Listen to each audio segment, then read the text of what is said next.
नमस्कार प्रणाम। हम हैं रंजन, साथ में बानी भोजपुरी जगत के पीआरओ विकास सिंह जी। जी नमस्कार प्रणाम आप सबके। रउआ लोग के फिर से स्वागत बा भोजपुरिया एक्सप्रेस, भोजपुरिया बतकही और नीतीश बाबा ऑफिशियल में। आज हमनी के वीडियो बनावे के मेन उद्देश्य बाटे कि हमनी काहे खातिर वीडियो बनावनी सन, आखिर एकर उद्देश्य वीडियो हमनी के बनावे के उद्देश्य का बा, ओह बारे में और भी अन्य सारा विषय के बारे में चर्चा हुई। तो विकास सिंह जी, जैसे कि हमनी के बात कर लिया कि हमनी के वीडियो बनाओ तनी सन, अपलोड कर तनी सन, लोग के देखाओ तनी सन, सुनाओ तनी सन, ओकरा पीछे ओकर हमनी के बनावे के उद्देश्य क्या बा, एह के बारे में कुछ बताएं। जी सबसे पहले आप हमनी के परिचय करा दी सन। हमनी के सिवान जिला से बानी सन, थाना पड़ी हमनी गोरिया कोठी, गाँव पड़ी जलपुरवा, हम अपन गाँव। जी सबसे पहले रउआ भी अपन परिचय बता दी, जितना भी दर्शक हमनी के देख रहा है। ऐसे एक बार फिर से रउआ लोग के अपन पूरा परिचय बता दी। हमार नाम रंजन तिवारी हो, घर सरारी, प्रखंड गोरिया कोठी, जिला सिवान, बिहार। तो परिचय जैसे प्राप्त हो गए हमनी के फिर से वही उद्देश्य पर जाम सन, वही पर चर्चा करम सन कि हमनी के वीडियो बनावे के उद्देश्य, मेन उद्देश्य का बा। तो विकास सिंह जी, हमनी के तो पहिलका उद्देश्य ई रहे कि हमनी के अश्लीलता के विरोध में खड़ा रहनी सन। अश्लील जे भी अगर परोसता, गावता, सुनावता, ओकरा विरोध में बिल्कुल हमनी के खड़ा रहनी सन। ओके खातिर अभी भी खड़ा बानी सन। अगर कोई अश्लील गावता या कहीं बाजता या केहू बजावता तो ओकरा विरोध में खड़ा बानी सन। पहिलका काम ई रहे, अभी भी बा। तो विकास सिंह जी, और भी उद्देश्य बहुत सारा बाटे, बहुत सारा विषय पे भी आज चर्चा हुई। तो विकास सिंह जी, जैसे अश्लीलता पर हमनी के खड़ा रहनी सन, मुहिम के साथे खड़ा बनी सन, एकर कहाँ तक ले बेनिफिट हमनी के मिलल बा, कहाँ तक ले हमनी के सफल भइल बनी सन, एह के बारे में कुछ बताइए। जी हमनी के तो मेन उद्देश्य अश्लीलता बा, भोजपुरी से अश्लीलता हटावे के। जे भी साफ सुथरा गीत गावत तो ओकर सपोर्ट करे के, चाहे कोनो भी कलाकार होकर। और एक पर हमनी काफ़ी बेनिफिट मिलल बा एकर। चाहे एक उदाहरण बाटे जीवत देवी गीत में सुननी है, कितना अच्छा देवी गीत कुलिया रहा। चाहे भी और भी नया अगर भोजपुरी भी लोकगीत आवता तो बहुत अच्छा लोकगीत भी आवता, चाहे जौन कलाकार बा नया पगा रहा बड़ा। और काफ़ी सुधार भइल बा। जे भी मतलब अश्लील गावत हल, माने हमनी के वीडियो जे भी देखता और काफ़ी सुधार हुई हमनी के, जहाँ तक हमनी के देखनी है में। बिल्कुल ये सही बात बाटे कि जैसे कि हमनी के साथे साथे और भी सारा टीम बाटे जौन भोजपुरी में अश्लीलता के विरोध में खड़ा भइल बा, अपन मुहिम छेड़ले बा।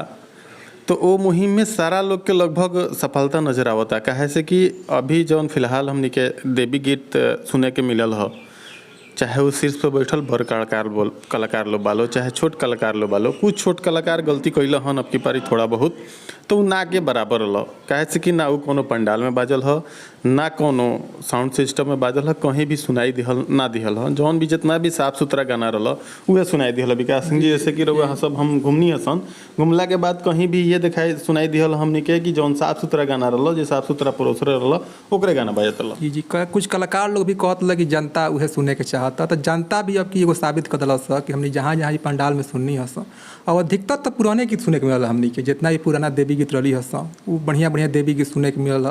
और नया भी कलाकार में जे अच्छा गाना नया गीत में गौले रहा, वो भी अच्छा गीत बाजल लगे पंडाल में भी। कहीं भी मतलब उल्टा सीधा गीत सुने के नहीं मिलल। चाहे जौन भी अश्लील गीत पहले जीजा साली ननद भौजा ई सब सुने के मिलता, अभी काफ़ी सुधार मिलल है। बहुत साल बाद हमनी के सुनिए दशहरा में कि मतलब काफ़ी सुधार भइल बा। लोग अश्लीलता से हट के एकदम अच्छा भक्तिमय देवी गीत बनौले बा। जे गीत बनौले कलाकार लोग सुनले भी बा, अच्छा गीत बजौले बा।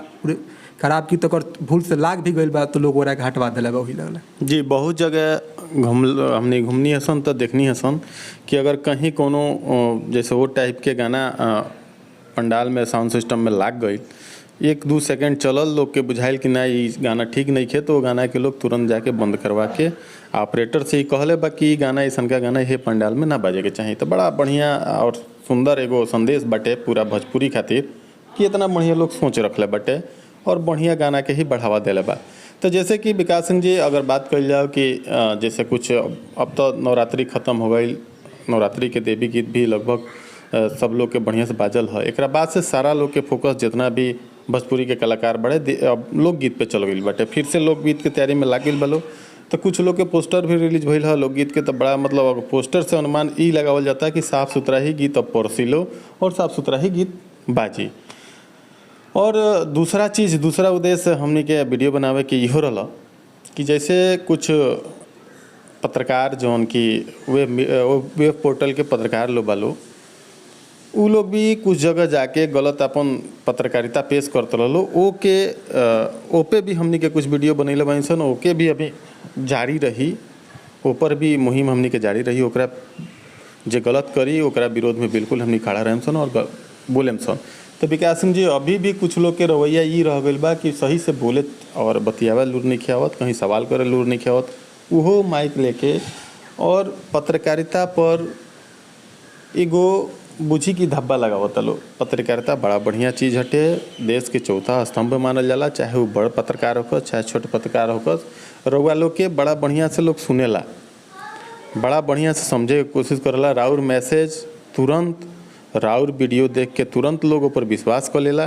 तो ऐसा का ना होके कि चाहे कि कोनो गलत प्रक्रिया रउआ व्यूअर खातिर उठा ली यही पर बात दूसरा का हमनी के उद्देश्य यही रहा यही पर बात करम सन अभी कि जैसे कि विकास सिंह जी कुछ पत्रकार लोग बालो कि गलत तरीका से कोनो भी बात के पेश कर देता लो या गलत केहू से जाके सवाल पूछ लेता लो ये कहाँ तक ले सही बा ये कहीं तक सही नहीं किया एकरे नतीजा बा कहीं लोग डांट खाता लोग कहीं जो ना बोले के तौन केहू कुछ बोल देता अगर ये लोग सही रहित लोग तो केहू के कुछ बोले के ताकत ना रहा।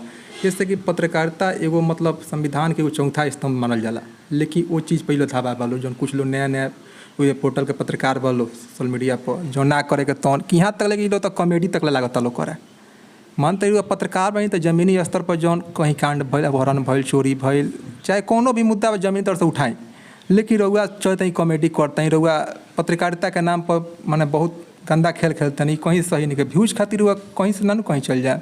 यहाँ तक लगे सुननी है कुछ दिन पहले कि चंदन चंचल जन गाना आई रहे तो वहाँ परिवार तक लोग पहुँच गए रहे लोग बताई कलाकार गौले बा तो ओकर कलाकार के विरोध करी गाना के विरोध करी लेकिन लोग चलते हैं सीधे ओकरा परिवार पर कि चाचा भौजा उनका जे ही ओकरा लगे चल जाता नहीं आ जौन जौन ना सवाल करे के तौन सवाल करते ये कहीं से भी उचित नहीं किया। सब पत्रकार लोग से भी आगे भी विनती हमने के शुरू से तो विनती करते बने से कि पत्रकारिता करी तो कुछ लूट ढंग लेके पत्रकारिता करी कुछ अच्छा शब्द के यूज करी कहीं जाई तो लेकिन ये माँ कि जौन बुझाओ तौने रुआ व्यूज खाती आ थम्बे तो लगावत लोग कि मतलब जौन आदमी की केहूँगा लोग देख लेवी लोग के गलत थम्बा लगावता लोग कि लोग देखो कम से कम लेकिन व्यूज खाती ये सब तरीका सही नहीं है। पत्रकारिता करी अगर अच्छा पहचान मतलब पत्रकारिता अच्छा पत्रकारिता करी गलत पत्रकारिता रुआ मत करी।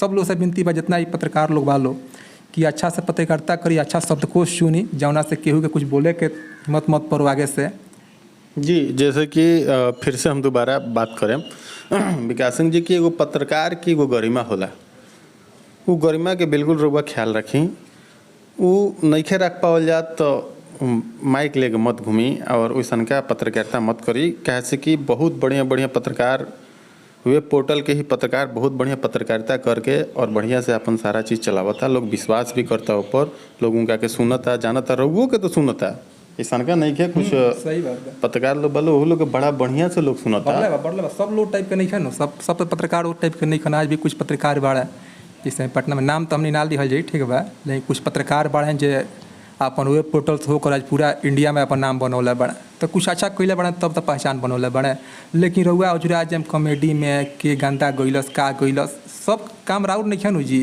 जे भोजपुरी से जुड़ल बा ओकरे के उ सब करे दी ओकरे से इंटरव्यू लेवे दी लेकिन रउआ जमीनी सब एगो न्यूज बनावता नहीं फेन जाए के परिवार पर चल जाता नहीं कब कहीं चल जाता नहीं। जैसे कि विरोध कइल बढ़िया बात बा ओके सपोर्ट में बानी सन हमनी के जरूरत यहाँ पड़ी हो जा रुआ के सहायता करें सन लेकिन विरोध करे के वो मतलब ना होला कि केहू के घर के औरत के पास जाके और गंदा गाना जैसे मान ले कि अगर बा तो ओह पर सवाल खड़ा करके वो औरत से पूछल ये ठीक नहीं लागत और ये गलत बाटे कहीं ना कहीं से पत्रकारिता पर एगो धब्बा बाटे कि वो टाइप के रुआ क्वेश्चन करता नहीं। खैर जे भी ऐसा करी अगर जे भी पत्रकार बा सही तरीका से पत्रकारिता नहीं कर पावत अगर वो ओकरा बाद भी पत्रकारिता करता तो ओकर तो विरोध बिल्कुल हुई चाहे जौन भी होखे ओकर तो विरोध करेम सन हमनी के बुरा लागत होखे तो गलत बानी तबे हम करता नहीं अगर सही रहुआ बानी सही चीज़ कैले बानी तो बिल्कुल ओकर सपोर्टो करता नहीं हम सपोर्ट भी करम लेकिन गलत करम तो विरोध पक्का हुई ये ध्यान में रखे के बा।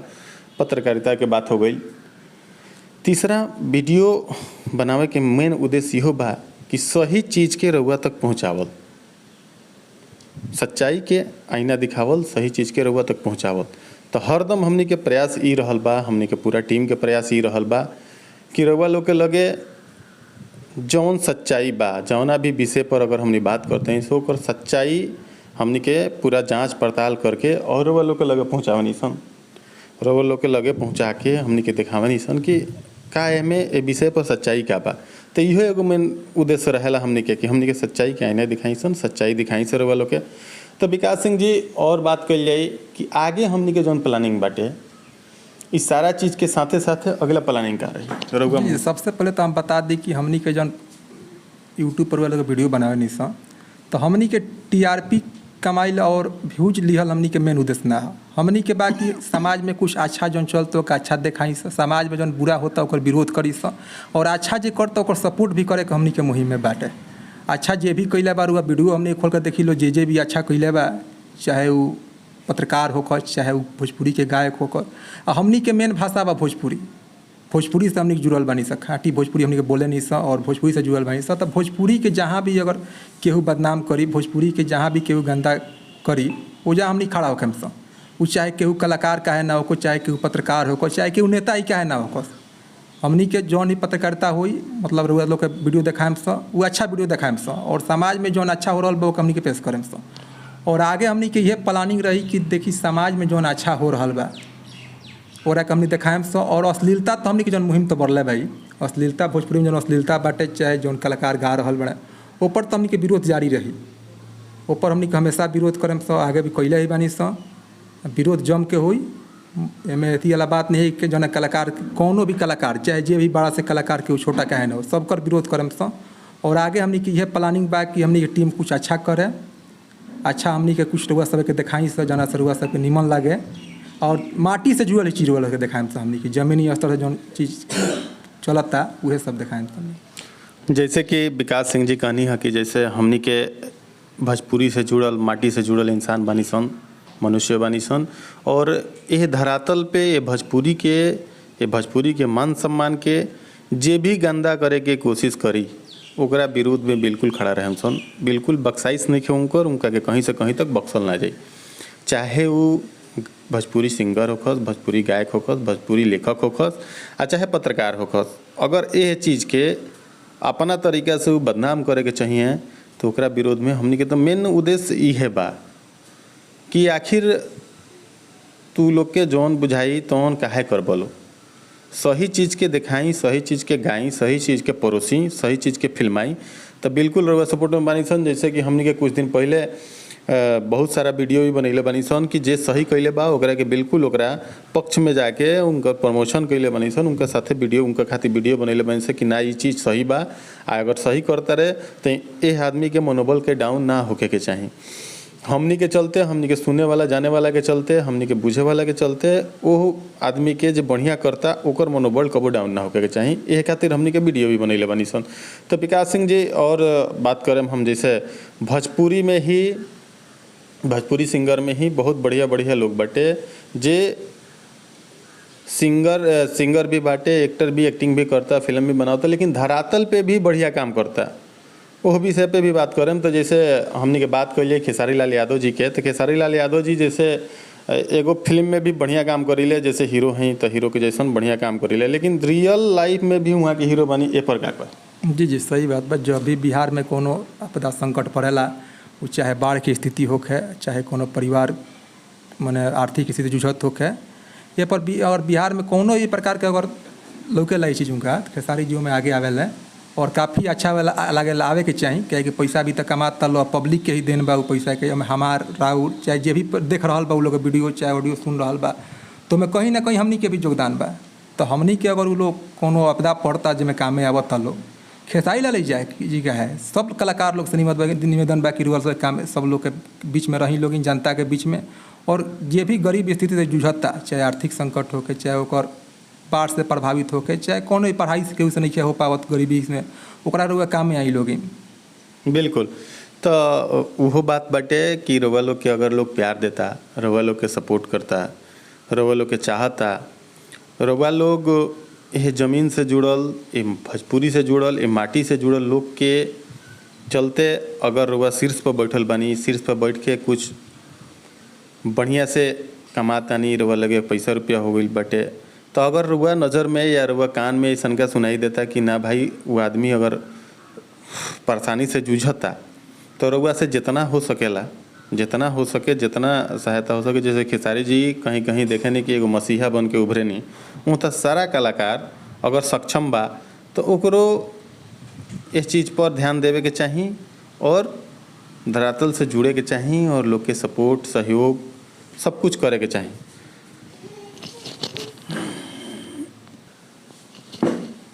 चलो हो गए।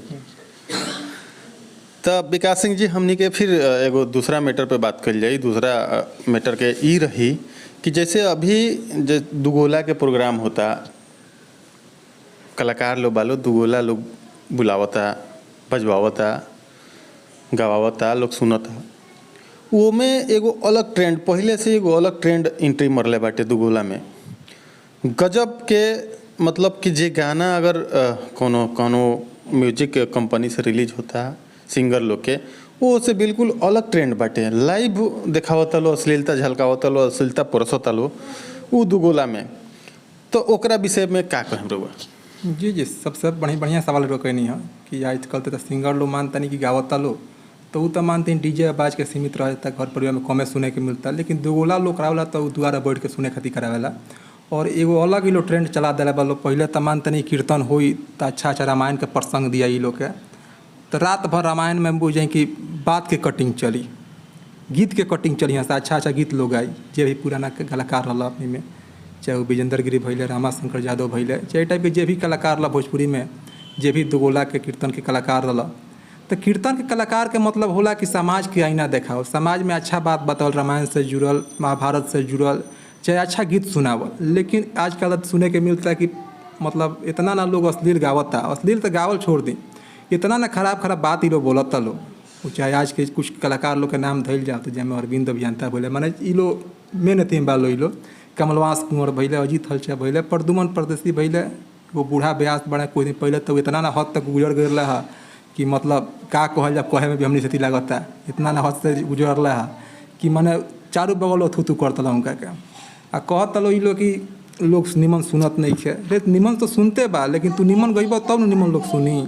तू तो आवते ऐसा शब्द यूज करता लोग में, पहले भी हमने सुनला बनी, रात भर लोग जाके सुनी, अच्छा गीत लोग आई। जैसे कि विकास सिंह जी ये लोग अभी भी शायद कोनो अथी में प्रोग्राम में कहल लो कि ना हमने कि इहे आवेला आ लोग इहे पसंद करेला, तो ये तो बिल्कुल सरासर गलत बाटे। काहे से कि पहले के हमने दुगोला देखले बानी सन, सुनले बानी सन कि पहले के दुगोला में प्रसंग होखे, रामायण के प्रसंग होखे, आ एगो बड़ा बढ़िया ये लोग माध्यम रहे समाज खातिर कि लोग बड़ा बढ़िया से बैठ के ओकरा के सुने, वो रामायण के, महाभारत के प्रसंग के, आ बैठ के एगो प्रचारक रहे लो, धर्म के प्रचारक एकरा कहल जा सकता, समाज के एक साथे जोड़ के ले चलेला भी दुगोला के जे भी ओकरा गावे वाला लोग रहे ओकरा कहल जा सकता। लेकिन आज के एगो ट्रेंड बिल्कुल ही अलग हो गइल बा, जवना के बिल्कुल मतलब जितना निंदा कइल जाओ उतना मतलब कम बा।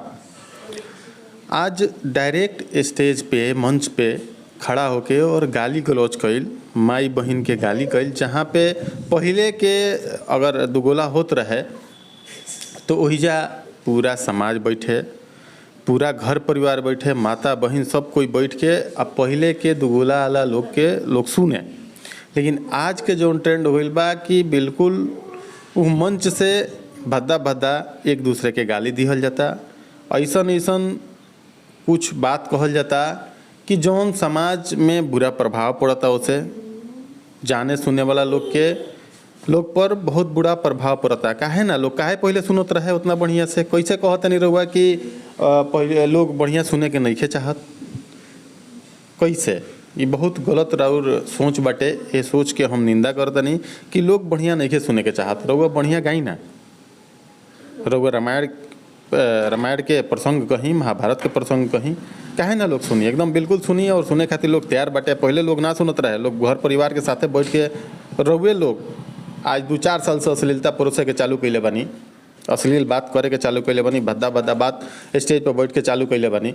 लेकिन रउए लोग ही पहले कैले होके हम ऐसा का नहीं है कि आज से रउआ ई स्टेज प्रोग्राम करतनी दुगोला करतनी, रउआ लोग बहुत पहले से जैसे दुगोला करतनी। विकास सिंह जी हम बात करम कि का पहले के दुगोला जौन होत रहे ओके लोग ना सुनत रहे, लोग के सुने वाला लोग के वजह जनसंख्या कम रहत रहे, संख्या का कम रहत रहे का स्टेज के सामने का कहें? बिल्कुल कम ना रहे, ये सिर्फ 2 गुना 3 गुना लोग रहत रहे।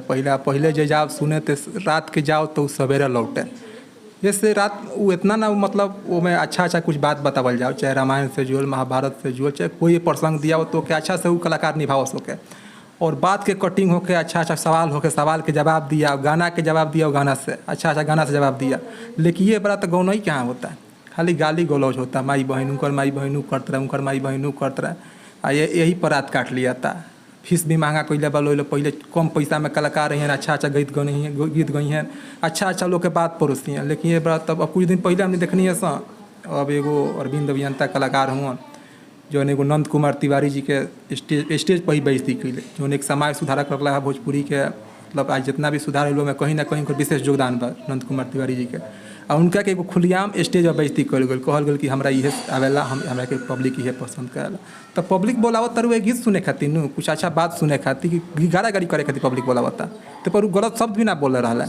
लेकिन उनका के कितना खुलेआम बेइज्जती कल गई, मतलब कहाँ तक सही लागत, कहीं तक उचित नहीं लागत। जे भी कलाकार जे भी सब गाड़ी करता ये बहुत गलत करता है, ऐसा ना होके चाहिए।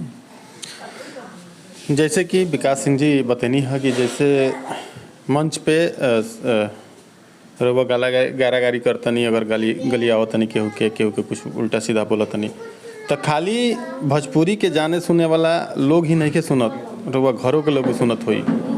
तो यह पर विशेष ध्यान दी, काहे से कि मोबाइल सब केहू के घरे बाटे, अब मोबाइल पे इंटरनेट पे सोशल मीडिया पे और वीडियो चलता, बड़ा लोग मतलब ट्रेंडिंग में रहता, कबो लोग सुनता, बहुत ज़्यादा व्यूअर भी जाता है, टीआरपी भी जाता है। तो खाली दूसरे के वो घरे वो वीडियोवा जात हुई, दूसरे के हुई वीडियोवा सुनत हुई, दूसरे लोग वीडियोवा देखत हुई, रउओ घरवा के लोगवा देखत हुई, जौना हिसाब से रउआ पेश हो जा प्रस्तुति अपन देता। रउआ एक दूसरा कलाकार के गरिया बत्ता नहीं, वो रउआ गरिया बत्ता रहे। आजकल तो ऐसा हो गल भाई घरे घरे नहीं मोबाइल, तब 10 गो 12 गो मोबाइल एक घर में बाड़ी से देही मोबाइल हो गई बड़ी से।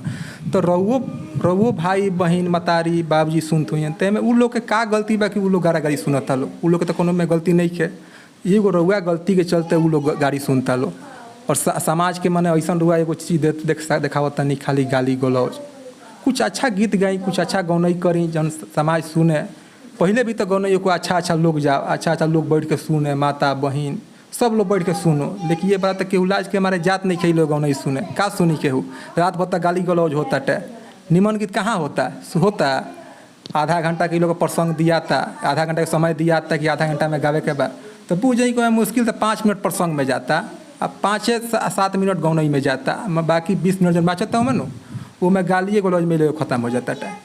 आज तो ऐसा ही लोग नाश कैले बोलो, सब कलाकार तो नहीं खन, कुछ ऐसा नहीं कलाकार बड़ा भोजपुरी में चाहे जो कीर्तन गावता वो अच्छा गीत गावता रहे, वही लोग का सट्टा होता, वो लोग कमाता लो। लेकिन रह गई बात तनी कम बेस पैसा खातिर का कर गाली गलौज करे, मतरी बहन तरवाए। लेकिन लोग के में तो ट्रेंड एगो चल गई बाटे, जो ना करम करे के तौन केहू स्टेज पर धोती खोल देता, केहू पाइप पर चढ़ जाता, जो ना बुझाए तो नचनिया के साथ करता लो। कहीं से भी अच्छा लगता है ये सब चीज़, पब्लिक सुनता का कहता है चीज़ के। निमन लोग देखे नहीं खे जात, मातारी बहन लाज के मारे जात नहीं कि सुने हो जा, कि कहीं से निमन नहीं खेला। यही भोजपुरी कलाकार टाइप के व्यवहार करता रहे कहीं स्टेज पर, मन तनी लोग बोलावता तो अच्छा गौनई सुने खातिर लोग बोलावता, पैसा खर्च करता, लाखों रुपया खर्च करता ये लोग प्रोग्राम खातिर, निमन गौनई सुने खातिर, निमन बात सुने खातिर। लेकिन रउआ जाता नहीं तो जा जौन ना लैंग्वेज यूज करे के तौन शब्द के यूज करता नहीं हो जा, ये निमन नहीं लागत। जे भी भोजपुरी के गाय के टाइप के गीत गावता ओकर तो खुलेआम विरोध होके चाहिए। हमनी के चैनल से जितना भी लोग देख रहा बा वो सब लोग से यह निवेदन करें कि जे भी ये टाइप के गीत गावता ओकर वह विरोध करी, द्वार पर ही बुलौले बनी रहुआ तो ऐसा बात नहीं कि जौन लोग गाई लो तौन सुने, ओकर खुलेआम विरोध करी, बोली कि सब गीत नहीं है गावे के, अच्छा गीत सुनावत तू क्या हम बुलौले बनी तरह के निमन गीत सुने खातिर कि गाली गलौज सुने खातिर। जैसे कि विकास सिंह जी अगर बात करिए जो ट्रेंड चेंज हो गई बा ये लोग के जौना हिसाब से ये लोग गावत लो, शायद हमारा तो ये बुझाता कि रात भर ना गा पाई लोग, अगर बढ़िया से गाना साफ सुथरा गाना कह दिया वो लोग से गावे के तो रात भर ये लोग से ना गा पाई। ये के चलते कुछ ही देर में लोग के एंटरटेनमेंट करावे के फेर में ये लोग फुहड़पन परोसल चालू कर देला बा, जौन बिल्कुल गलत बा। ऐसा का ना होके के चाही और ये कहीं से कहीं तक समाज खातिर सही चीज़ नहीं है, गलत साबित हुई, बिल्कुल प्रभाव गलत पड़ी, आवे वाला जनरेशन पे भी प्रभाव गलत पड़ी। रोबा लोग के चलते रोबा 2-4-10 आदमी के चलते पूरा भोजपुरी पर प्रभाव गलत पड़ जाता। अगर कोई मान ली कि जो भोजपुरी के थोड़ा बहुत समझत हो के वो एजा के ना होके बाहर के लोग भी रोबा लोग के वीडियो देखत हुई, जे अपना राज्य के नहीं खे, भोजपुरी के जाने समझे वाला लोग नहीं खे, वो लोग का सोचत हुई कि कितना फुहड़पन बाटे ये भोजपुरी में। कुछ कलाकार लोग के चलते मतलब लोग देखा देखी काम चालू कर दिला। शुरुआत 2-4 आदमी कैला बा चीज़ के। बहुत ऐसा कलाकार बन के बढ़िया गावत तरह बढ़िया मार्केट बा उनकर, लेकिन 2-4-5 गो 10 गो कलाकार के चलते हमनी के भोजपुरी बदनाम हो जाता, भोजपुरी गंदा भल जाता। ये लोग कहता लोग कि हुए भोजपुरी कलाकार है, भोजपुरी के सिंगर जब बाटे, खेसारी लाल जी भले, पवन सिंह भले, प्रमोद प्रेमी भले, ये लोग गंदा गावता। तो वो लोग तो गावता लोग मानता नहीं कि, लेकिन वो तो गीत के माध्यम से गावता लो। लेकिन रउआ तो खुलेआम गाली गलौज करतनी स्टेज पर जाके, रउआ तनको लाज शरम कुछ सब धो दिला बानी या खुलेआम गाली गलौज वहाँ कर रहा बानी, ये निमन लगता। रउआ परिवार के लोग ना सुनते ही बतिया के, राउर मातारी बहिन ना सुनते हैं, एमे उ लोग के तारा तनी का गलती बा, उ लोग के इहे न गलती कैले बा कि रउआ के पैदा कैले बा। आ उ लोग के रउआ गाली गलौज तरवत उनका माई बहन के उतारता रहे, रउआ माई बहन के तरता रहे, ये कहाँ से निमन लगता। रउआ पे पढ़ल लिखल कलाकार होके ये सब गौनई गवत नहीं ना। अगर ऐसा का लागत हुई कि हमने के दूसरा गांव में आके स्टेज प्रोग्राम करता नहीं सन, हमने के घर तक की बात ना पहुँचत हुई, तो ये और सोच गलत बा। कहे से कि मोबाइल हर जगह बा, हर घर में 10 गो 5 गो मोबाइल बाटे। रउआ लोग तो और बढ़िया से कमाता नहीं, बढ़िया से प्रोग्राम देता नहीं, तो रउआ लोग घर हो सकता है कि मोबाइल की संख्या कुछ ज़्यादा ही हुई। तो रउओ घरे सुनत हुई लो और बहुत बुरा लागत हुई कि हमारे पापा जी के, हमारे चाचा जी के, हमारा दादाजी के ऐसा का शब्द से नवाजल जाता।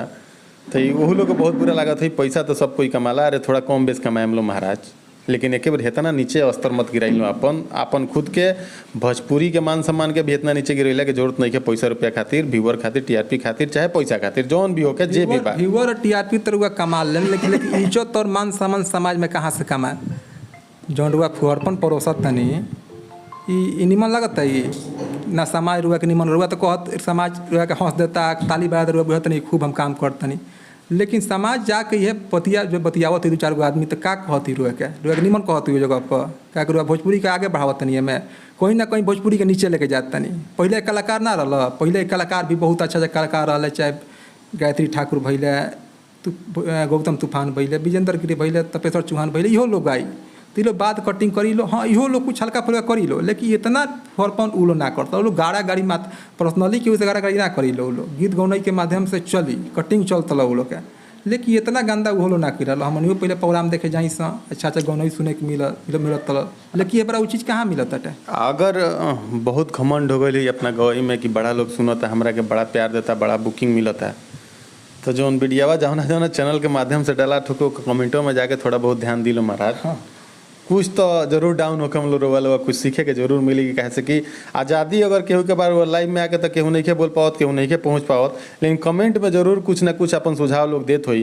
तो यह से निवेदन करम लोग से निहोरा करें कि जाके रोवा लोग जौना भी चैनल के माध्यम से अगर रोवा लोग वीडियो डलाता ओके कमेंट जरूर पढ़ ली लो। कैसे कि हमनी तो पढ़े नहीं सन, कुछ समय मिल जाला हमनी के लगे तो कुछ जौना विषय पर हमनी के बात करे के रहला वो वीडियो के में जाके वो पर कमेंट भी पढ़नी समझ के कि लोग के आखिर विचार का कहता, लोग का कहे के चाहता। इहो लोग देखेला लो, ऐसा बात नहीं है देखा लेकिन बोली लोग का मानता नहीं कि जौना आदमी के फुहरपने काम बा, फुहरपने बोलिए वह बढ़ जाएगा। मानते हैं जो तीते बोलत और मीठ खाए तो आदत खत्म हो जाए। तो निमन चीज़ लोग ना करत लो, बाउर निमन चीज़ कर लो तो निमन चीज़ लोग बोली, निमन से बोली, लेकिन बाउरे कर तो बाउर लोग बोलत है लोग के। अब वही बोले ला कि लोग बढ़ले बालो काहे कि समाज के रुआ इतना नीचे समझता नहीं, समाज के रुआ बुर्बक समझता नहीं। ऐसा बात नहीं, समाज के रुआ हथियार समझ के रुआ बुझता नहीं कि हम ही हथियार बनी, हम ही जौन गावत हैं तो निमन लगता, लेकिन ना ई जाए निमन नहीं खेल लगत। इस चीज़ के कहीं भी रुआ लोग बड़ाई नहीं खे वक्त लोग वो बड़ा एंटरटेनमेंट खाई ताली रुआ लोग के बजा देता, लेकिन वह लोग काल चल के रुआ बुराई करते हैं गावत रे। बिल्कुल।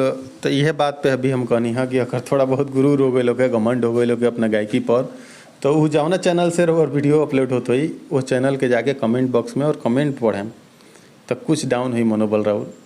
और एक बार इतना घमंड गुरूर ना होके के चाहिए कि केहू अगर वो लोग के एडवाइस देता है कि बाबू बढ़िया गावे के चाहिए तो ओकरा के जाके रउआ मंच से ही कहीं कि हमरा तो इहे आवेला, लोग इहे पसंद करेला, रउआ हमार गौनई बिगाड़तनी। अरे गौनई गावे के लूर नहीं है महाराज रउआ, तो रउआ गौनई की लोग बिगाड़ी काहे खातिर? गौनई गावे के लूर रही तो ई काम ना होई जौन आज होता, जौन समाज में रउआ परोसता नहीं, बिल्कुल ना परोसती। थोड़ा सा लाज शर्म हया और रउआ अंदर रही तो ई काम ना हो पाई रउआ से। लेकिन बहुत गलत होता। परी महाराज मानतनी के रउआ पढ़ल लिखल कलाकार बनी, और कई में जे भी कीर्तन गावेला वो पढ़ल लिखल कलाकार होला।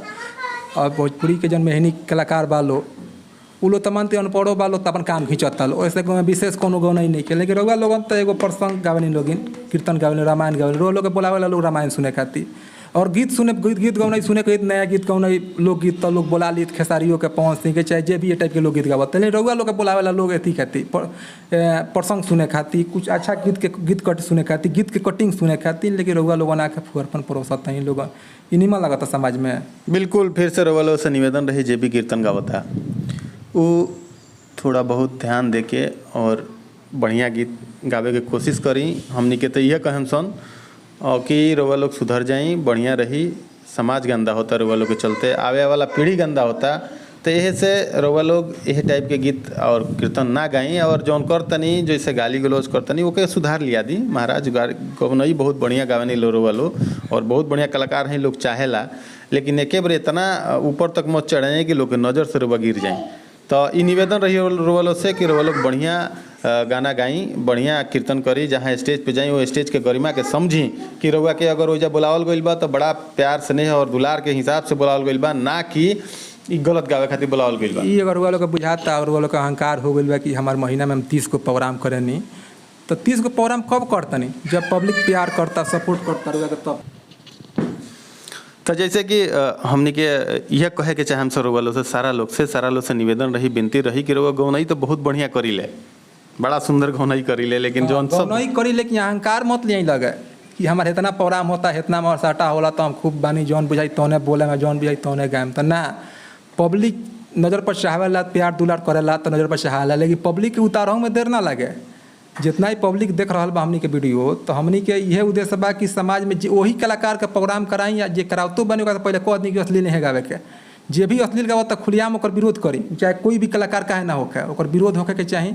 और सब कलाकार लोग से जितना भी दुगोला के कीर्तन के कलाकार बने, विशेष करके रउआ लोग खातिर हमनी के अनी यहाँ सब वीडियो बनावे काफ़ी फुहरपन रउआ लोग परोसता नहीं। लोग अष्टजाम करावता, रउआ लोग के कीर्तन में बोलावता, 24 घंटा खंड अष्टजाम होता, उनमें राम नाम के नाम लिया था, राम जी के, कृष्ण जी के, भगवान के नाम लिया था।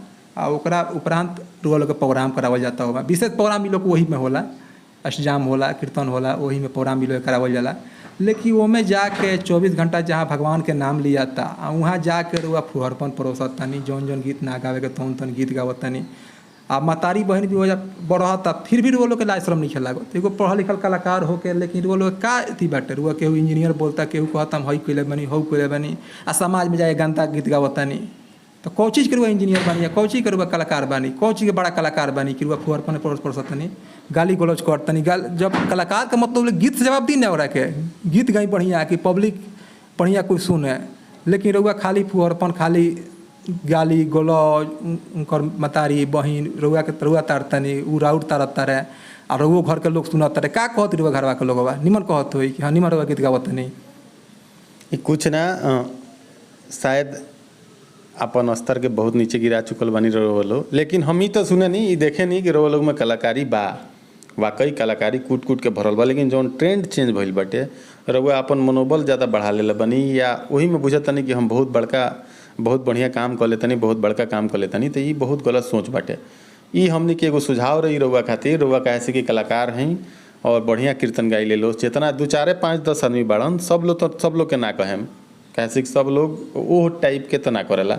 2 4 5 गो 6 आदमी बालो कि जौन की कौन मतलब इतना हद तक नीचे गिर चुकल बालो, खाली का है कि लोग यही से हमरा के प्यार दुलार देतन ना।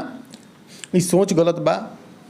बढ़िया भी गायम, बढ़िया लोग के सुनाएम, तो बिल्कुल रउआ लोग के प्यार दुलार दी। और उहो जे ओ प्रोग्राम के बुकिंग कइले बा, जे ओ प्रोग्राम के बनले बा, जे सुने के चाहता, गांव के लोग के सुनावे के चाहता, वो सारा लोग से सच में निवेदन रही, एकदम दिल से निवेदन रही कि यही चीज़ अगर रउआ दरवाजे पे रउआ घर के अगल बगल ऐसा का चीज़ अगर होता जहाँ गाली गलौज होता, माइकवा हटा के कुछ गरिया देहला से क्या माइकवा में लोग के नहीं के सुना, सब कुछ सुनाला। और वो लोग जानबूझ के वो खेल करीले, हम जानते नहीं कि लोग के सुनाओ और सुनाही खातिर वो खेल करीले, माइकवा हटावल तो एगो झूठ मूठ के वो खेला करीले रउआ लोग, जौन की बहुत गलत बा। और जैसे कि जौन हिसाब से वो लोग पेश आवेला, जहाँ भी प्रोग्राम होता तो एबरा तो पहले प्रोग्राम होई तो छोट मोट साउंड लागत रही, तो बड़ा बड़ा डीजे लागत रही, तो मतलब 1 किलोमीटर के दूरी में वो आवाज़ सुनाता कवरेज करता हुआ आवाज़, आ वो माइक में रुआ जो ना बोले के तौन तन शब्द के यूज करता नहीं निमन लागत है शब्द रउए सोची रउआ तो एगो पढ़ल लिखल कलाकार बनी और प्रसंग से जो रुआ तो रामायण की जानकारी लोग लगे, चाहे तो रात भर लोग रामायण में रुआ लोग झुमा दे हम लोग। हाँ ये ऐसा चीज़ नहीं है, कॉमेडी रुआ सब करी, लेकिन कॉमेडी के मतलब गालिए गलौज ना भइल, कॉमेडी अच्छा से तरीका से कल जा सकता है। एमें सबसे ज़्यादा विशेष योगदान बा कुछ कलाकार हमनी की ओर के कमे कलाकार बने में, सबसे ज़्यादा कलाकार बने तारा बलिया के जो कलाकार बा उहे सबसे ज़्यादा गाना करता। हमनी की ओर के तो कलाकार कुछ बड़ा जैसे विजेंद्र गिरी भैया उहो के गीत गावत रहना आज रामायण से जुड़ल, और राम विवाह रात भर करावत रात भर लोग झूमता उहो कॉमेडी करल है, लेकिन गाली गलौज ना करत। लेकिन रउआ सब जौन भी नया कलाकार भइल में नया नया मार्केट धइले बा, रउआ सब तो इतना ना अपना हद से गुजर जाता नहीं, रउआ लोग बुझाते नहीं कि हम का गावत नहीं, हमरा का गावे के बा, गौनई कहाँ बा, प्रसंग कहीं और छूट गए और गौनई कहीं और चल गए, आ रात भर गौरे गाड़ी पर काट देता नहीं, कितना गाली गलौज करे महाराज, तनी सोची विचार करिए पर। तो पुनः एक बार फिर से हम निवेदन करें वो कीर्तन गावे वाला लोग से कि वो लोग सुधर जाएं, बढ़िया प्रस्तुति दी, बढ़िया परोसी। और दूसरा का निवेदन वो सारा लोग से रही जे भी ये कीर्तन गावे वाला लोग के बुकिंग करता, अपना दरवाजा पे बुलावता या अपना घर के अगल बगल बुलावता, तो उसे पहले तो समाज गंदा होता, दूसरा चीज़ कि बहुत बुरा असर पड़ी आवे वाला जनरेशन पे, काहे से कि यही के देखा थे कि जनरेशन के बातें ऐसे करता नहीं कि एक बादो तो कीर्तन गावे वाला लोग के मार्केट में आई, लोग में भी गलती बा, जे भी जनता ही लोग के बोलावता, अच्छा जो कलाकार बा जे बढ़िया बढ़िया प्रसंग गावता रामायण गावता उ लोग के लोग इग्नोर कर देता, जे भी हम हमारा जैसा रुआ जैसा श्रोता बड़े सुनने वाला हमने की अपने के प्रोग्राम करावता है सब, तो हमनियो ये देखा तनी सा कहा कि के गरियावता मैंने कुछ लोग के बात बतावता नहीं, जे कुछ लोग मैंने श्रोता बाटे सुने वाला जे प्रोग्राम करे वाला, निमन कलाकार के मार्केट रहुए लोगन कम कैले बनी लो, बढ़िया कलाकार के अगर बोलाम लो बढ़िया गीत सुने लो तो जरूर ओकर मार्केट हो या निमन गीत गाई, तो ओकर देखा देखी जरूर कुछ जे अश्लील गावता उ लोग सुधरी, लेकिन रहुए लोग मनोबल तोड़ता ही लोग। बताइए रहुए का कहा चीज़ पर। बिल्कुल, तो रहुआ लोग थोड़ा सा ध्यान दिए, अगर मान ली कि वो बढ़िया कीर्तन गावता रहन, अगर बढ़िया बाड़न उनकर बुकिंग करता नहीं 30 दिन बुक रहता रहे, तो हो सकता है कि लोग के दिल पे राज करत होकर, लेकिन राज करे का मतलब ई ना होला कि तानाशाही करी, जौन मुँह में आयल तो केहू के दरवाजा पे जा गइल बनी प्रोग्राम करे तो जौन मुँह में आयल गाली गलौज कलहनी जौन बोल देहनी, तो ए पर जे बुकिंग करे वाला लोग बा ओके ध्यान देवे के बा कि अगर ऐसा का पहले ही आवे जब आई रउआ दरवाजा पे जब व्यास जिले पहुँचता तो बिल्कुल साफ शब्द में कह दी कि भैया रउआ तो कीर्तन करे आयल बनी, बढ़िया के बात बा, रउआ के हमने के बुकिंग कैले बनी सर और स्वागत बा, लेकिन वो चीज़ नहीं के परसे के जौन एक पहले रउआ स्टेज पे परसत रहनी हो, वो चीज़ ना हुई हमनी के गांव में, हमनी के दरवाजा पे, हमनी के घर के अगल बगल। अगर रउआ रामायण पर महाभारत पर प्रसंग करे के बा, यही में बीच बीच में बढ़िया बढ़िया चुटकुला बढ़िया बढ़िया बात सुनावे के बा, जोक सुनावे के बाटे, रोके हंसावे के बात ई कर सकते हैं, लेकिन गाली गलौज करम तो कहीं से कहीं तक बर्दाश्त हमनी के ना करम सन, वही बेरा रुआ प्रोग्राम बंद करम, रुआ अपना घरे जाए, यही जाके लोग अपना अपना घरे सुते जाए। ये तो स्पष्ट रूप से रुआ लोग मना करी, 1-2 जगह जहाँ प्रोग्राम में मना भई 1 से 2 जगह अपने आप सुधर जाइए, ज़्यादा कुछ सुधरला के जरूरत नहीं है, ज़्यादा कुछ बोलला के जरूरत नहीं है। यही पर जैसे हमनी के जागरूक भइल जाई, जे सुने वाला समझे वाला लोग बात तो अपने मन सुधार आ जाए, फिर गावे लगिलो महाभारत, लोग के सुनावे लगिलो महाभारत, लोग रात भर बैठ के बढ़िया से सुनी, तो रउआ गावते नहीं खी, रउआ तो गाली गलौज करते हैं, तो लोग सुने वाला लोग रउआ लगवा जाई कहाँ से।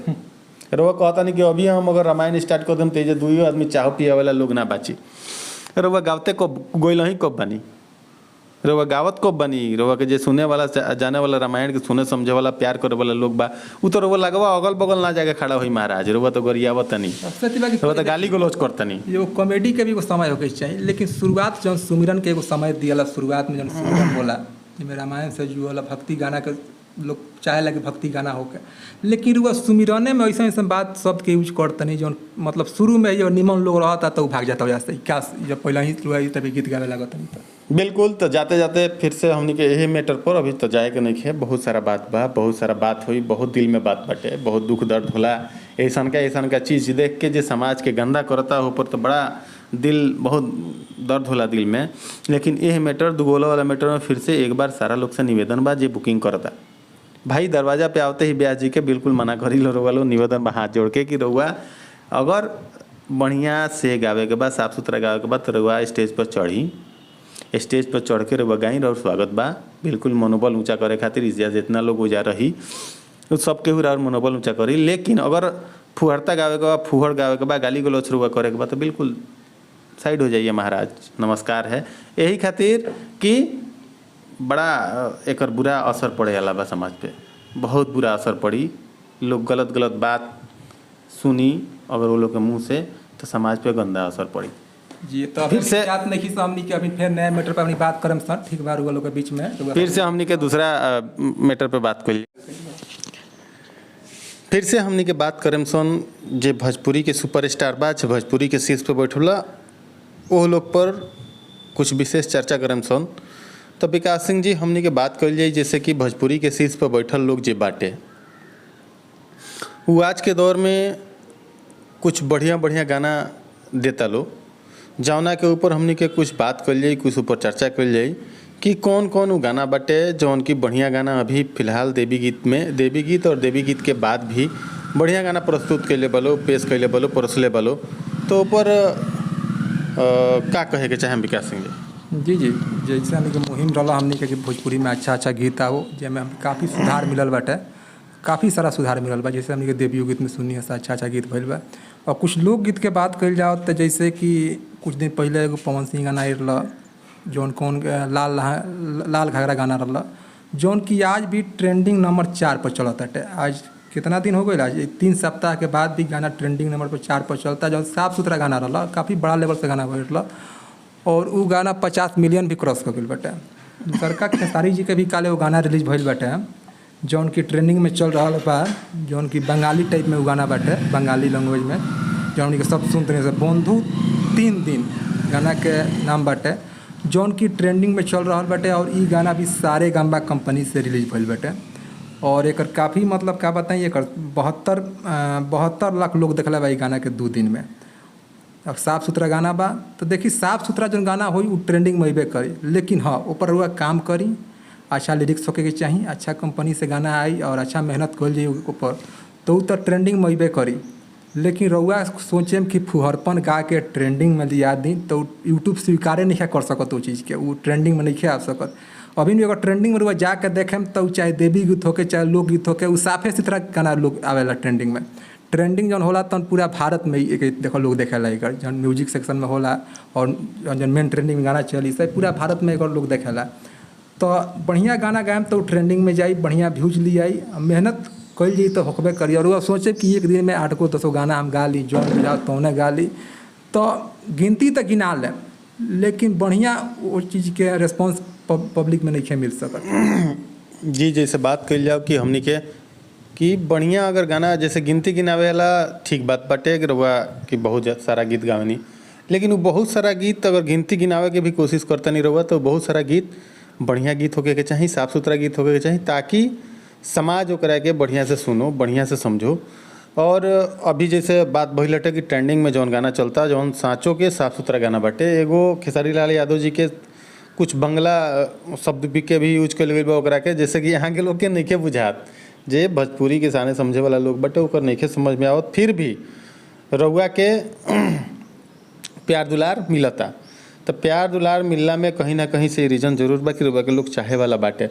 तो रउआ के लोग अगर चाहता, रउआ के शीर्ष पर बैठैले बा, रउआ के बढ़िया से समझता, तो रउआ गलत करे के कोशिश मत करी। कहे से कि रउआ अगर गलत करम जे भी शीर्ष पर बैठल बाटे कलाकार भोजपुरी के, रउआ गलत करम तो जौन छोट कलाकार रउआ लोग के आदर्श मानेले, रउआ लोग के पद चिन्ह पे चलले, कदमों के साथ साथ मतलब पीछे पीछे रउआ लागल रहले, कहीं ना कहीं से रउआ के फॉलो अप करेले।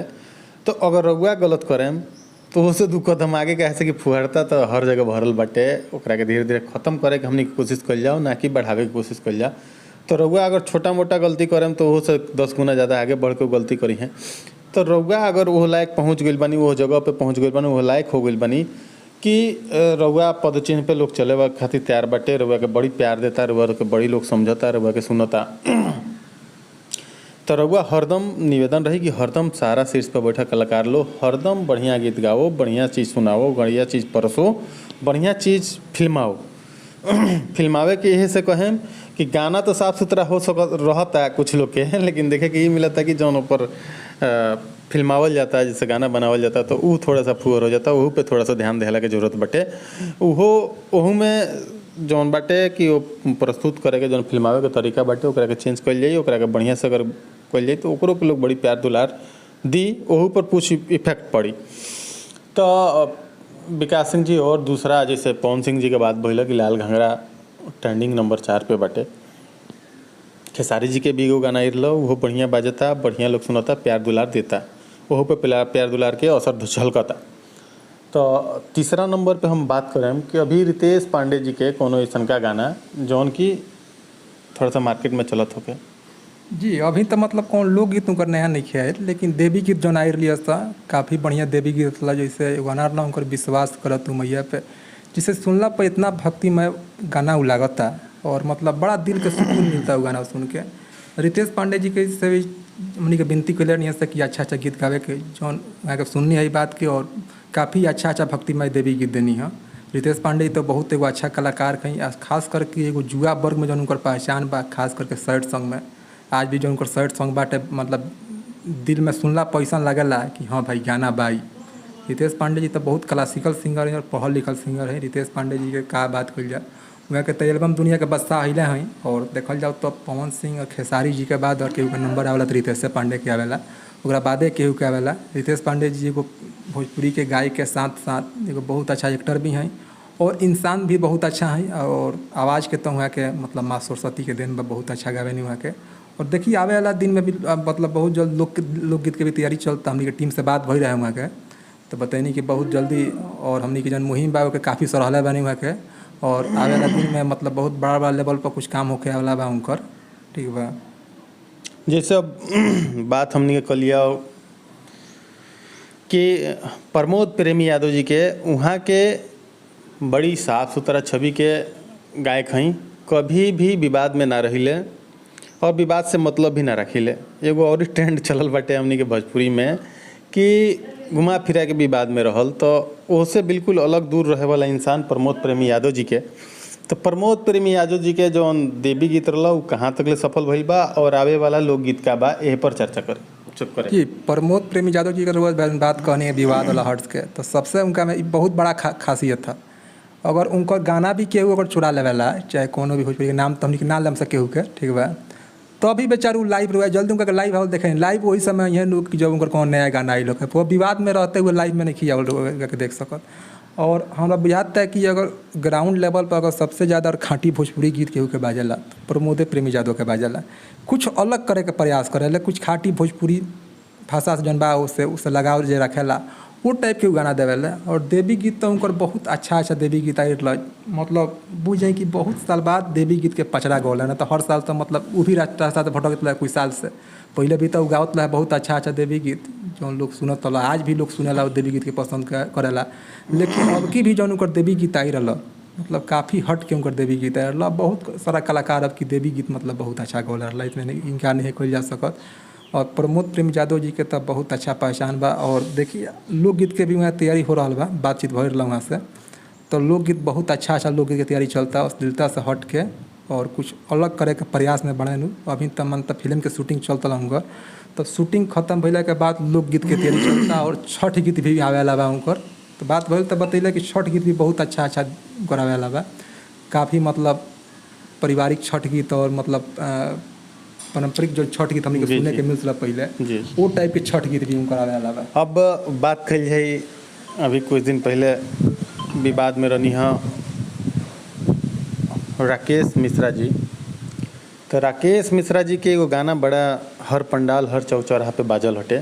जैसे कि पहले वीडियो में आके हमने बतैले रहनी सन बाघवा रघवा रथवा खींचे बहुत बढ़िया सुंदर भाव रहल, बढ़िया गाना रहल। तो वहाँ के जौन देवी गीत के बाद अगर लोकगीत में अगर शुरुआत करतनी तो जैसे हमनी के बात करतनी सन अगर राकेश मिश्रा जी के, तो राकेश मिश्रा जी के एगो विवाद रहल पत्रकार से जौन धीरे धीरे शायद ख़त्म होके जाता और बड़ा वो लोग में राय विचार भी हो गई बटे। तो वहाँ के एगो देवी गीत रहल बाघवा राधवा खींचे जौन बड़ा बढ़िया हर जगह हर चौक चौराहा पंडाल पे बाजल है। एक पहले हमने वीडियो भी बनैले रहनी सन ऊपर की बढ़िया गाना बाटे। तो ओकरा बाद वो गाना के बढ़िया बाटे, बड़ी बढ़िया बाजल है राकेश मिश्रा जी के। ओकरा बाद वहाँ के देवी गीत कौन, देवी गीत तो सुननी है सन, ओकरा बाद लोकगीत कौन आवता बात करे के चाहे जी। जौन राकेश मिश्रा जी के गाना रहला विवाद के बाद जौन गाना हम कराए रहला, चाहे विवाद तो यही से गाना भइल ओकरा बाद विवाद चालू भइल रहला। मतलब देवी गीत तो काफ़ी उनकर मतलब जितना बढ़िया वो देवी गीत गौले रहा है शायद बहुत पहले वो गौले रहा है। मतलब जन केहू ना गौला शुरुआत कर रहा चाहे पवन सिंह चाहे खेसारी वो समय वो गौले रहा है और काफ़ी पब्लिक के प्यार सपोर्ट उनका मिलल है। और मतलब देखल जाओ तो इतना मतलब सुंदर वो मतलब देवी गीत के पचरा बनल रहा। देवी गीत में पचरा के बहुत महत्व होला, गावे के तो केहू कुछ गावेला लेकिन विशेष महत्व पचरे के होला। और काफ़ी मतलब बेहतरीन मतलब जो लिरिक्स भर गाना के सबसे खासियत लग गाना में कि राकेश मिश्रा ऑफिशियल से आए रहा और खुद के लेखनी कैले रहा। बहुत कलाकार लोग से कि राइटर लिखल है लेकिन वो खुद के लिरिक्स दिला रहा है गाना में और एक एक शब्द में वो गाना के मतलब भक्तिमय झलकत लग गाना बहुत काफ़ी मतलब बढ़िया चल गाना। कम से कम 3-4 मिलियन शायद पार बा वो गाना। काफ़ी रील्स वगैरह भी लोग बनैलस और पूजा पंडाल में भी बहुत जगह हमनी के सुने के मिलल है गाना। और देखी वहाँ से बात भैला के बाद हमनी के मतलब बतैले कि देखिए अभी उनका छठ गीत के तैयारी चलता है। छठ गीत काफ़ी अच्छा जैसे बाघवा अथवा खींचे जैसे आई रहा वही भाव में कुछ छठ गीत भी सुने के मिली हमनी के। जैसे पारंपरिक छठ गीत हमनी के जैसे सुने के मिलल, चाहे शारदा सिन्हा भैली, अनुराधा पौडवाल भैली, पवन सिंह कुछ पुराना गाना बड़ी जन भक्तिमय मतलब आज भी लोग सुनेला वगैरह के वो टाइप में वो गाना पहले भी गा चुकल बने। वो टाइप बढ़िया गाना उगौले बने। राकेश मिश्रा जी तो पुराना कलाकार हुआ और बहुत कोनो पहचान के मोहताज निखन बहुत पहले से गावेला। और देखी छठ गीत आवे वाला बाद छठ गीत के बाद उनकर कुछ लोकगीत जौन की काफ़ी बेहतरीन लोकगीत गावे वाला बड़ा और बहुत जैसे विकास सिंह जी हम बात करें कि अभी देवी गीत नवरात्रि बीतल हमनी के देवी गीत बड़ा बढ़िया गैले रहा सारा शीर्ष पर बैठल कलाकार लोग सुपर स्टार लोग। तो वो सुपर स्टार लोग से का निवेदन रहुआ करम कि आवे वाला छठ पूजा पे भी सारा लोग गाना गाई तो पक्का फिक्स पा और बढ़िया गाना गाई सबके गावेला हर साल आवेला। तो ये साल छठ गीत जौन आवे के चाही के आवे के चाही उनमें का सुधार होके के चाही और छठ गीत पे का अपील करे बड़ा कलाकार लोग से सुपर स्टार लोग से कि कैसन गाना परोसे के बा। सबसे तो पहले हम बता दी कि नवरात्र जैसे ख़त्म होला उसके बाद कार्तिक चढ़ेला जैसे छठ गीत बाजे लगेला हर जगह चौक चौराहा पर हमनी के सुननी से गाड़ी उड़ी में छठ गीत बाजेला। और छठ पर्व हमनी के हिंदू धर्म के महान पर्व है। सबसे ज़्यादा अगर विशेषता कोनो पर्व के बाद तो हमनी हिंदू धर्म में छठ के बाटे। छठ में हमनी के देखे नहीं कि बाहर से जहाँ भी लोग कमाला मतलब और पर्व में आई चाहे लेकिन छठ में जरूर है। छठ में चाहे जुटान होला तो राकेश चाहे जे भी छठ गीत गावे वाला बा चाहे जे भोजपुरी के ऊपर से नीचे कलाकार बना शीर्ष में बैठल चाहे जे भी नया कलाकार बना उस सब लोग से हमनी की यह निवेदन करम सा कि अच्छा छठ गीत गाई रहुआ जौन छठ गीत के लोग छठ गीत ज़्यादा सुने के हमनी के मिलेला परिवार में लोग बैठ के सुनेला माता बहन के खासकर विशेष पर्व है। तो छठ गीत परिवार ऐसा गीत गाई लोग कि परिवार में लोग बैठ के सुन लो कहीं भी बजावो तो मतलब ऐसा मत छलको कि हाँ एगो में कुछ अश्लीलता लोग लिया दिला बा। जैसे कुछ साल तमनी के सुनत तनी सा कि जीजा साली भौजाई साली यही पर लोग मैंने विशेष पड़ाका उड़ाका यही पर लोग आवता।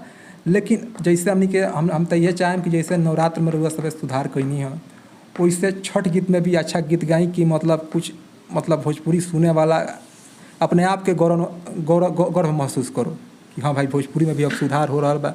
हमनी के चाहें कि भोजपुरी में जितना सुधार हो हमनी के सपोर्ट करें सर।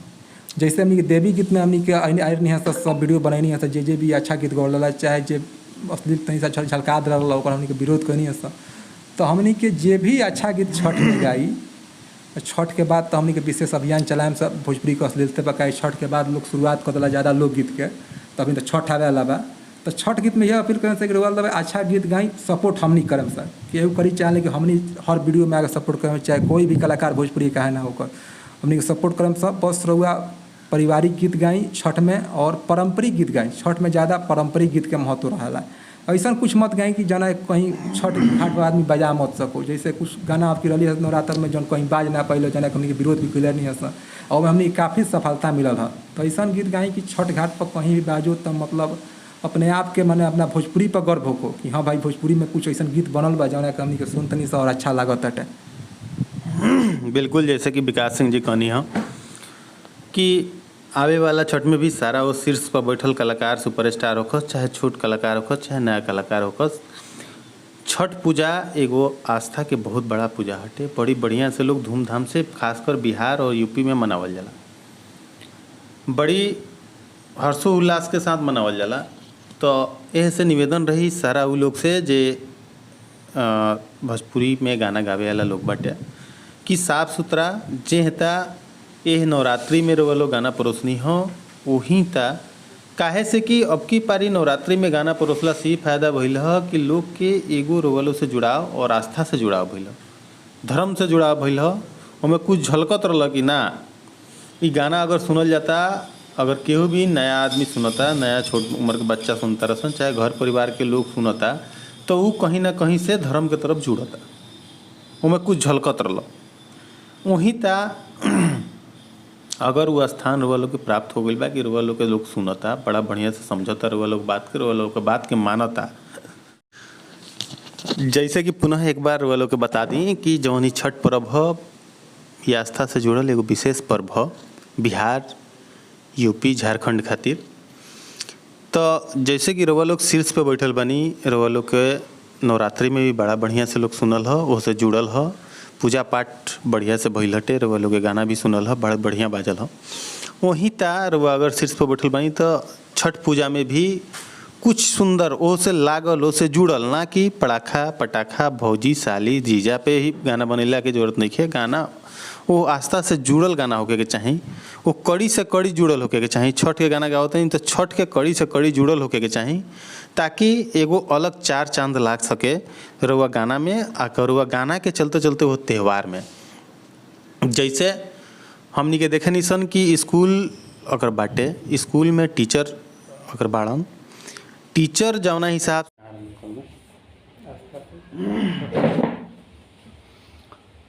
तो जैसे हमनी के बहुत बड़ा एगो आस्था के पर्व है छठ पर्व, और छठ पर्व पे उ सारा शीर्ष पे बैठल भोजपुरी के सुपर स्टार लोग से निवेदन रही, निहोरा रही कि जैसे रउआ नवरात्रि में साफ सुथरा गाना पेश करनी है, प्रस्तुत करनी है, परोसनी है, वहीं ता वो छठ से कड़ी जुड़ल गाना होके के चाही, ना कि पटाखा जीजा साली भौजी पर गाना होके के चाही। उ अच्छा ना लगेला, उ कहे से कि वो ओकरा साथे जुड़ाव नहीं खे, आस्था के साथे जुड़ाव नहीं खे वो गाना के।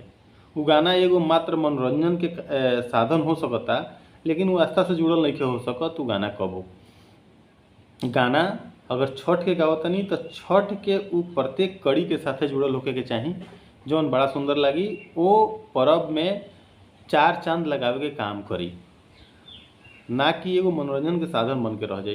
तो रउआ लोग से फिर से निहोरा रही कि उ एकदम कदम उठाई, वो पर एकदम प्रयास करी कि आस्था में चार चांद लागे, ना कि एगो मनोरंजन बने। तो विकास सिंह जी हमने के फिर से बात कल जाए कि जैसे पिछला साल कुछ छठ के गाना जौन अश्लील से लगभग जुड़ल गाना रहे, आ जौन बहुत जगह ओकरा के लोग ना बजावल, बड़ कलाकार के भी गाना रहल जौन बढ़िया से ना बाज पावल, ऊपर का कहें?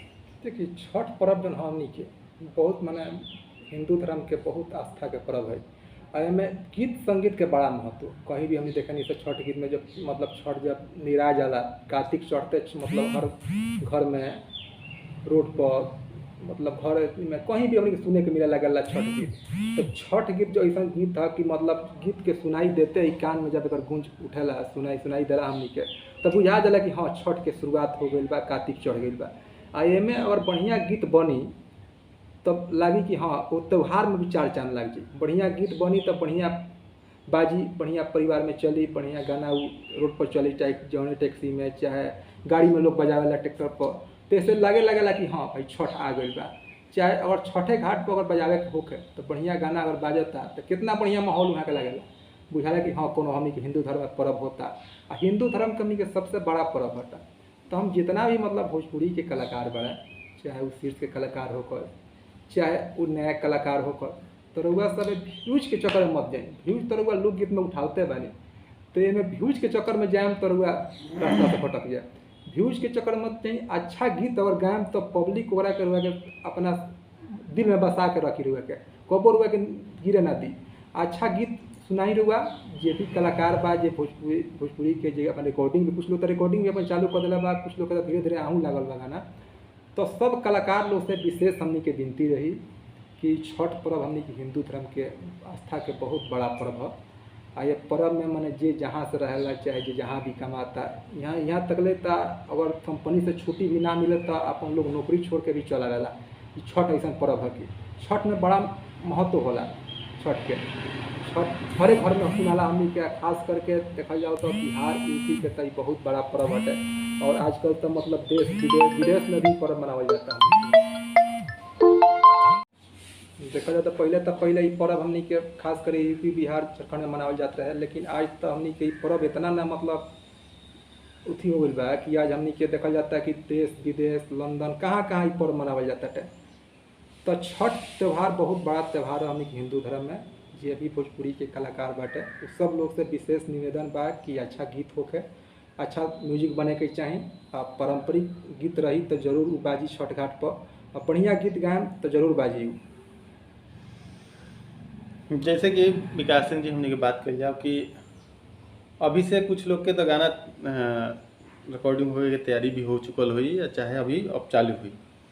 तो वो लोग से सरल से शीर्ष पर बैठल, चाहे नया कलाकार बढ़े चाहे पुराना कलाकार बढ़े, या शीर्ष पर बैठल कलाकार बढ़े, सुपर स्टार बढ़े, वो लोग से यह निवेदन रही कि वो लोग साफ सुथरा ही गाना, जैसे कि नवरात्रि में रुआ देनी है। फिर से पुनः एक बार हम कहे चाहें कि रुआ अगर नवरात्रि में जितना साफ सुथरा गाना देनी है, बड़ा प्यार दुलार रुआ लोग के मिलल हो, रुआ लोग के मनोबल के बढ़ावल भी गई हो, ओकरा सपोर्ट में आकर हमने वीडियो भी बननी है सन। चाहे धरातल पे जो सुने और जाने वाला लोग बा, उ लोग रुआ मनोबल के नीचे डाउन ना होकर दिए, अगर जरा और साफ सुथरा गाना रहा तो वही पर आधारित वही था जे तक रुआ लोग नवरात्रि में गाना बनैनी हो गनी हो, वहीं तक छठ पूजा में भी होके के चाहें।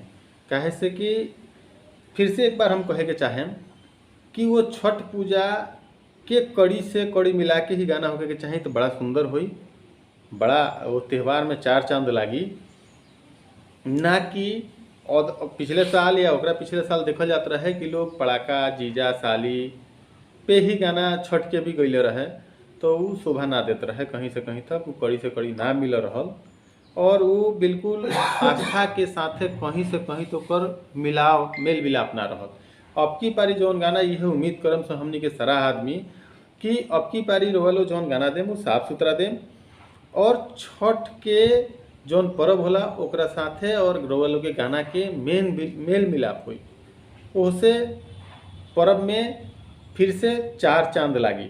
तो का कहे के चाहे हम फिर से ये शीर्ष पर बैठल कलाकार लोग से जी, जे भी शीर्ष पर बैठल कलाकार बा, चाहे वो खेसारी जी भैले, पवन सिंह जी भैले, राकेश मिश्रा भैले, प्रमोद प्रेमी यादव भैले, रितेश पांडे जी भैले, और जे भी मतलब नया कलाकार भोजपुरी के बारे सब लोग से विशेष निवेदन बा।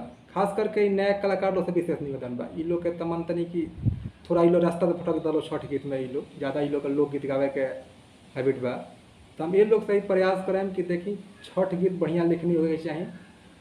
छठ गीत ज़्यादा ये ना दही कि नया धुन चलो, छठ गीत बढ़िया लगेला पुराने धुन होके, पारंपरिक धुन होके, नया धुन के चीज़ छठ ना हो। भइल रहुआ 5 को 7 गाना गौले बहन तो एगो नया धुन पर चल गई, तो वो छठे से जुड़ा होके चाहिए वो गीत पर। ऐसा बात नहीं कि ओकर भटक के रुआ पड़ाका पर चल गई नहीं है, जीजा साली पर चल गई नहीं कि छठ पर, लेकिन निमन नहीं लगा।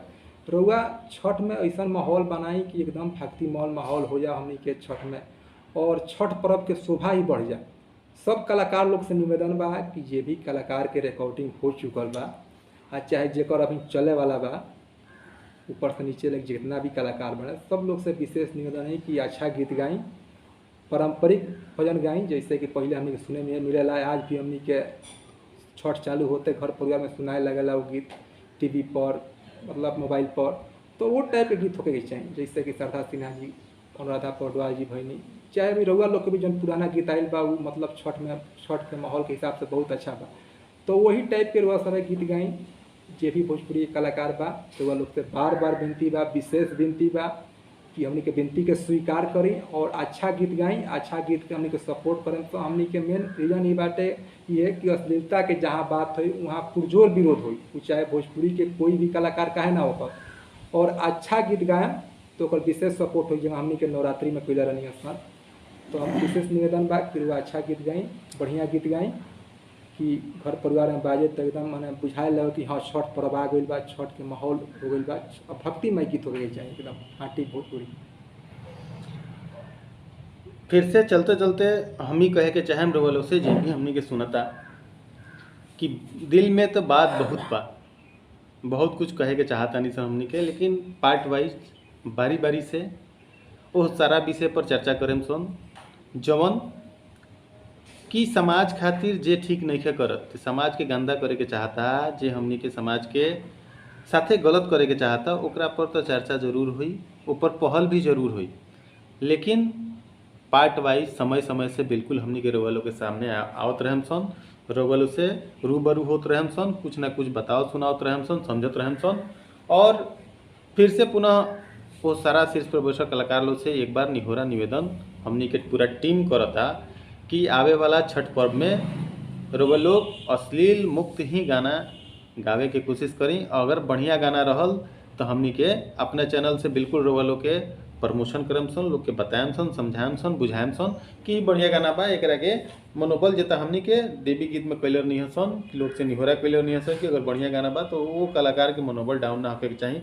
जब तक के लिए इतना ही, हमनी के फिर अगला वीडियो कौन बढ़िया वीडियो मिलम सन, जब तक के लिए गुड बाय, जय हिंद। थोड़ा सा लंबा वीडियो हो गई भाई, खातिर बस माफी चाहे सब, थोड़ा इतना नानी के बीच में मुद्दा रहा जना के कुछ दिन से सोचत नहीं कि रुआ सब के बीच वीडियो ली आई सब तनी वीडियो लंबा बा, लेकिन रुआ सब विशेष विनती रही कि वीडियो को अंत ले देखिए अगर समय होके तो।